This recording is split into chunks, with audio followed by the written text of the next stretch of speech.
What happens when the smartest kid in class gets caught cheating? There was this kid named Evan who basically ran our entire grade. Straight A's, National Spelling Bee finalist, president of the robotics club. You name it, he was winning it. Teachers adored him. Parents pointed him out during conferences like he was some kind of academic celebrity, and the rest of us just kept our heads down and stayed out of his way. During finals week, Mr. Delaney gave us the hardest biology test of the semester. Everyone was stressed. Notes were flying, kids were quizzing each other, and the classroom was dead quiet when the bell rang. But Evan strolled in 10 minutes late, Starbucks in hand, humming like he was arriving at brunch. He sat down, glanced at the test once, and finished in under 5 minutes. Then he leaned back, stretched, and yawned loud enough for the whole room to hear. Honestly, if you studied for this, that's embarrassing, he said, sliding the paper to the front like he'd just done a crossword puzzle. People glanced around. One kid muttered, "Did he even write anything?" Another whispered, "How can anyone finish that fast?" The next day, Mr. Delaney handed back the tests. Most of us tanked. I got a 64, but Evan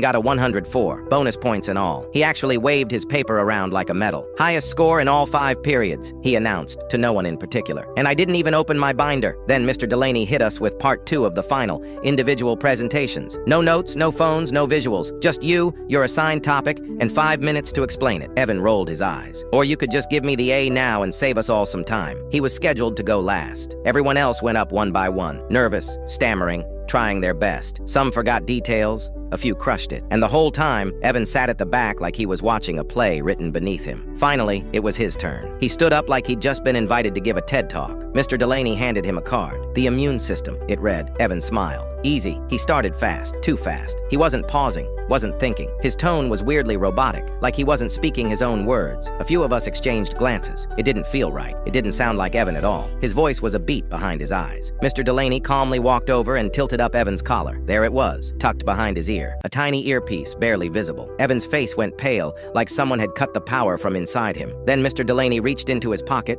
pulled out a phone, and tapped the screen. On speaker came the voice of Evan's older brother, mid-sentence, reading word for word from an online biology lecture. The class went completely still. No one knew what to say. Mr. Delaney looked Evan in the eye and said, "If you're going to cheat, at least make it convincing. Not one sentence matched the textbook you said you read." Evan opened his mouth, but nothing came out. His hands dropped to his sides. You could see it in his face. He knew it was over. No one laughed. No one needed to. The next day, the wall outside the office where they displayed his medals and spelling trophies was wiped clean. In place of his framed photo was a handwritten note that read, "Academic honesty matters more than academic talent." He didn't show up to class again. By the end of the week, his name wasn't even on the attendance list. It was like he'd vanished overnight, taking the myth of his brilliance with him.